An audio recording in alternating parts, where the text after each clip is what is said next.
kita sudah terhubung dengan Sekdis Pertanian Kabupaten Pangandaran, yakni Pak Gani Fahmi Baksyah, SHUT MM.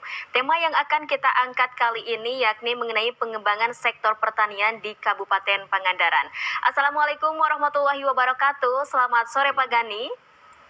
Waalaikumsalam warahmatullahi wabarakatuh. Sore Pak. Sampurasun. Rampe. Baik, apa kabar Pak Gani? Baik, apa kabar Pak Gani? Gimana? Apa kabar Pak? Alhamdulillah. Alhamdulillah, baik, sehat selalu ya Pak.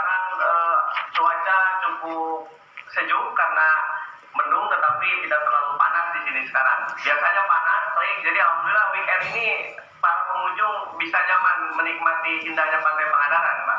Baik, alhamdulillah. Begitupun di Bandung Pak, cuaca kali ini lumayan mendung karena tadi juga sudah diguyur hujan. Baik Pak Gani, sebelumnya kami mengucapkan terima kasih atas partisipasi Bapak yang sudah bergabung bersama kami di sore hari ini untuk membahas mengenai perkembangan pertanian yang ada di Kabupaten Pangandaran.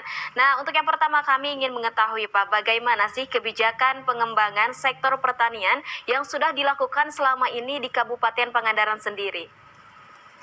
Oke, terima kasih Mbak.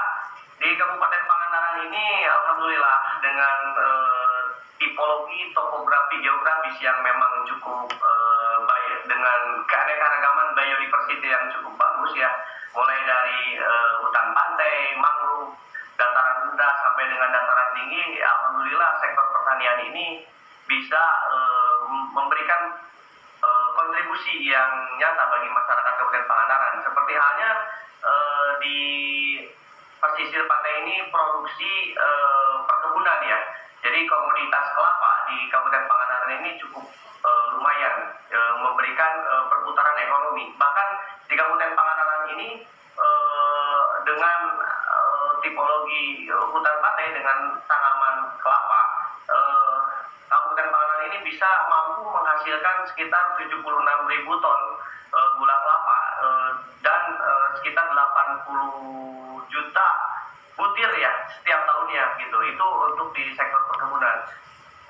Kemudian untuk sektor klaster pangan, kita di Kabupaten Pangandaran ini ada di Kecamatan Mangun dan Padaherang, yang mana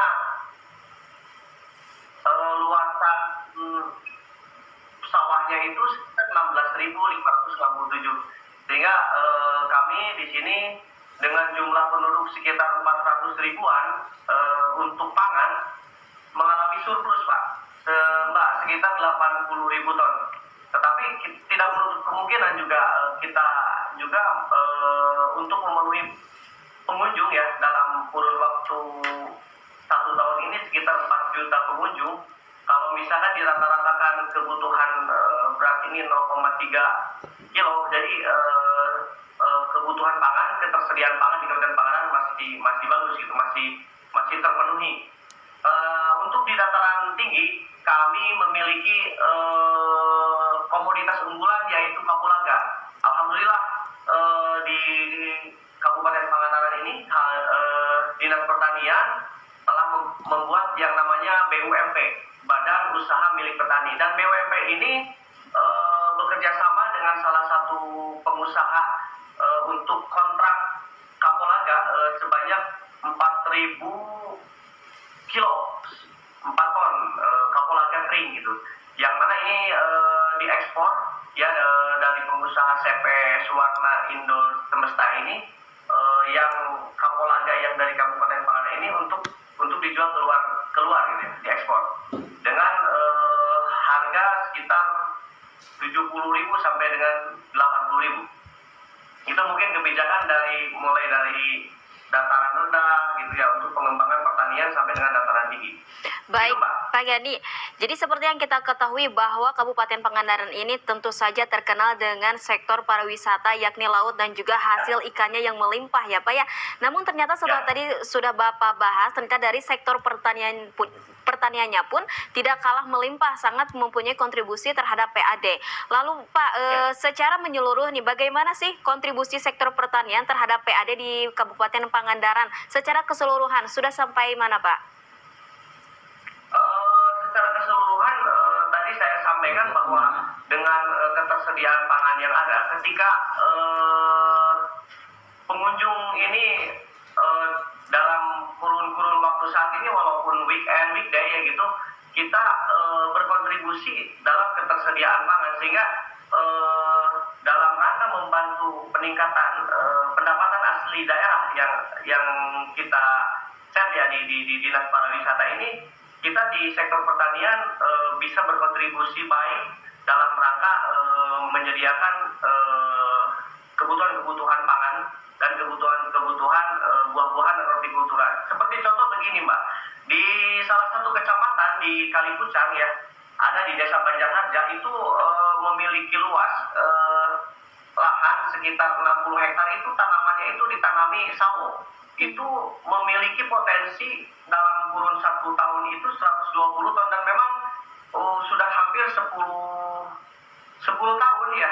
Jadi si petani ini bisa menjual hasil buah-buahannya seperti sawo ya untuk dijual di kawasan wisata di Pantai Pangandaran gitu. Jadi kontribusi PAD mungkin sangat signifikan dan memang sangat berhubungan dalam rangka memenuhi kebutuhan pangan yang ada di Kabupaten Pangandaran. Sehingga kontribusi hubungannya itu sangat berkorelasi positif ketika pengunjung ini datang ke tempat wisata, kemudian ini dapat memberikan tambahan PAD ya di Kabupaten Pangandaran. Pengunjung pun bisa menikmati bahan-bahan pangan pokok ya, mulai dari seperti tadi buah-buahan sawo, terus minuman konje gitu ya. Sehingga kami di Dinas Pertanian mendukung kontribusi wisata di Kabupaten Pangandaran dengan dari segi ketahanan ekonomi dan kemandirian pangan gitu Pak. Nah, baik Pak, jika dikaitkan dengan yang namanya objek wisata Pangandaran nih, berkaitan dengan pertanian, lalu adakah kebijakan yang sudah dilakukan oleh Dinas Pertanian terhadap para petani khususnya yang berkaitan dengan pariwisata? Apakah misalnya ada produk-produk dari pertanian yang menjadi khas oleh-oleh di Kabupaten Pangandaran? Misalkan tadi seperti Bapak sebutkan bahwa di Kabupaten Pangandaran juga ini perkebunan kelapanya sangat tumbuh subur. Banyak para petani yang mengolah kelapa menjadi gula kelapa. Apakah ada kebijakan untuk meningkatkan usaha para petani di bidang pariwisatanya, Pak? Oh ya, kebijakan pemerintah ini tahun lalu dalam rangka perhatian ya, Pak Bupati Pangandaran ini, Pak DJ Wiladinata, sangat intens ya untuk mendukung bagaimana ketahanan ekonomi ini bisa tumbuh. Tahun lalu ini pemerintah ya memberikan asuransi terhadap penderes kelapa. Jadi penderes kelapa yang melakukan nyadap kelapa gitu ya di sebuah pohon kelapa, dengan tadi saya sebutkan bahwa produksi itu sampai 76.000 ton per tahun, asuransi keselamatan kerjanya itu dijamin oleh pemerintah saat itu. Saat ini untuk di tahun 2023 kan itu sangat rentan ya Mbak. Jadi kalau misalkan kita menyadap kelapa itu kan pohonnya tinggi tuh 30 meter, itu kan sangat rentan dalam keselamatan kerja.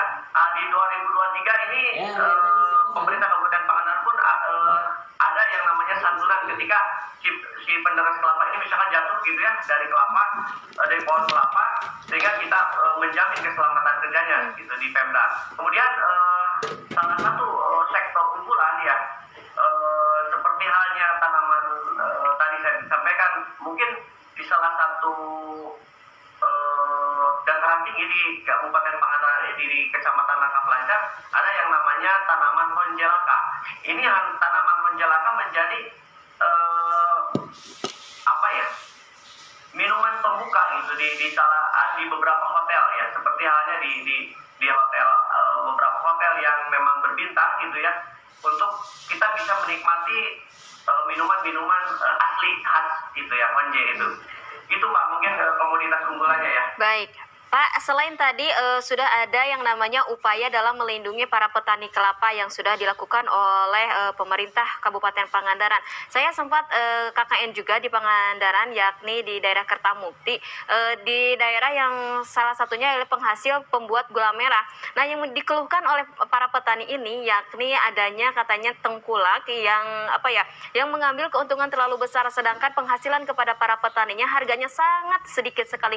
Lalu apakah upaya yang dilakukan oleh pemerintah terhadap kesejahteraan para petani agar mereka itu tidak terlalu dikendalikan oleh para tengkulak, Pak? Oh ya, jadi di sini kita ada yang namanya Asosiasi Gula Kelapa Priangan. Jadi kami ini mensupport ya. Jadi AGKP ini, Asosiasi Gula Priangan ini memang sebetulnya yang namanya petani ini ya. Jadi itu merupakan sebuah pekerja ya yang menderes kelapa. Jadi ada beberapa memang kategori, ada petani yang sebagai penderes, ada petani sebagai pemilik kebun gitu ya. Ada juga petani yang memang di situ berperan sebagai pelaku usaha.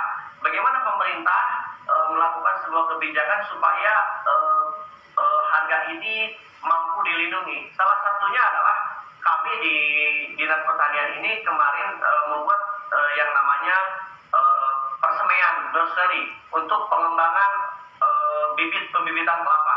Bagaimana? Kenapa? Karena kita mengembangkan beberapa jenis kelapa ya yang spesifik komoditasnya itu jenis yang genjah salak gitu. Jadi si pohon kelapanya itu pendek. Itu juga akan mempengaruhi operasional petani bagaimana dalam membantu untuk memperoleh produksi gula. Nah, sehingga kebijakan-kebijakan ini dibuat karena kalau yang namanya harga ya Mbak ya, jadi itu kita tidak terlalu bisa mengintervensi bagaimana harga ini diatur oleh pemerintah, tetapi kita memberikan stimulan-stimulan untuk mempengaruhi, misalkan menekan biaya produksi sehingga si petani ini bisa menjual hasil produk gulanya itu dengan produksi yang minim, kemudian produksinya juga diperoleh oleh petani sehingga petani juga bisa memperoleh keuntungan. Jadi salah satunya adalah kita mengembangkan jenis-jenis varietas kelapa yang genjah salak yang memang secara cost operasional itu bisa ditekan gitu Mbak. Baik Pak Gani, sungguh sangat luar biasa pembahasan kita pada sore hari ini. Namun karena keterbatasan waktu, kita akan akhiri perbincangan kita pada sore hari ini. Semoga kita dapat berbincang lagi di lain kesempatan untuk pembahasan mengenai sektor pertanian di Kabupaten Pangandaran. Kami ucapkan terima kasih banyak atas waktu Pak Gani sudah bergabung bersama kami. Selamat sore, sehat selalu Pak Gani. Wassalamualaikum warahmatullahi wabarakatuh. Waalaikumsalam warahmatullahi wabarakatuh. Terima kasih.